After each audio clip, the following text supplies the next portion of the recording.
আবার সেইখানে বাধ্যতামূলক রাজনীতির কালচার শুরু করা হচ্ছে। আমরা দেখেছি ক্ষমতাসীন যারা রয়েছে তারা তাদের সন্তানদেরকে বিদেশে রেখে নিরাপদ ভবিষ্যৎ নিশ্চিত করে আর পরের সন্তানের ভবিষ্যৎকে নিয়ে ছিনিমিনি খেলে। মাননীয় স্পিকার, আজকে ক্যাম্পাসগুলোতে আবার এক ধরনের অস্থিতিশীলতা তৈরি করা হচ্ছে। আমি ইউনিভার্সিটি থেকে 2022 সালের অক্টোবরে ইউনিভার্সিটি থেকে এসেছি। আমাদের সময় গ্যাস্ট্রোম গণরুমের কালচার ছিল। আমাদের সময় একটা শিক্ষার্থী অনেক স্বপ্ন নিয়ে বিশ্ববিদ্যালয়গুলোতে যেত। আমরা সেখানে দেখেছি ক্ষমতাসীন দল কিভাবে বিশ্ববিদ্যালয়ের শিক্ষার্থীদের তাদেরকে পুঁজি করে তাদের ক্ষমতা কাঠামোকে দীর্ঘমেয়াদী করার জন্য সেখানে বাধ্যতামূলক রাজনীতি করাতো। আজকে সেখানে বিশ্ববিদ্যালয়গুলোতে আবার গ্যাস্ট্রোম গণরুম কালচার চালু করার প্রয়াস শুরু হয়েছে। আবার সেইখানে বাধ্যতামূলক রাজনীতির কালচার শুরু করা হচ্ছে।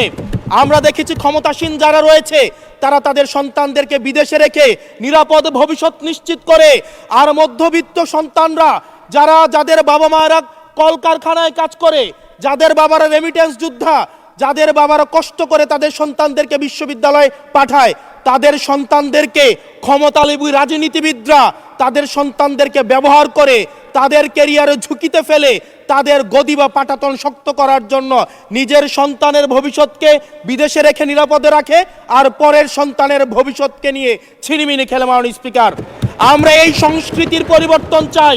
আমরা চাই বিশ্ববিদ্যালয়গুলো শুধুমাত্র নেতা তৈরির হাতিয়ার হবে না।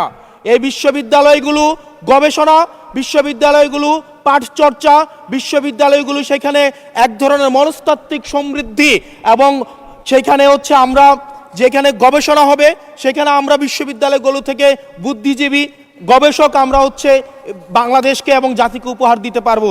কিন্তু অত্যন্ত দুঃখজনক বিষয়, আজকে বিশ্ববিদ্যালয়গুলো শুধুমাত্র নেতা উৎপাদন করার এক ধরনের বিশেষ সার্কেলে পরিণত হয়েছে। মাননীয় স্পিকার।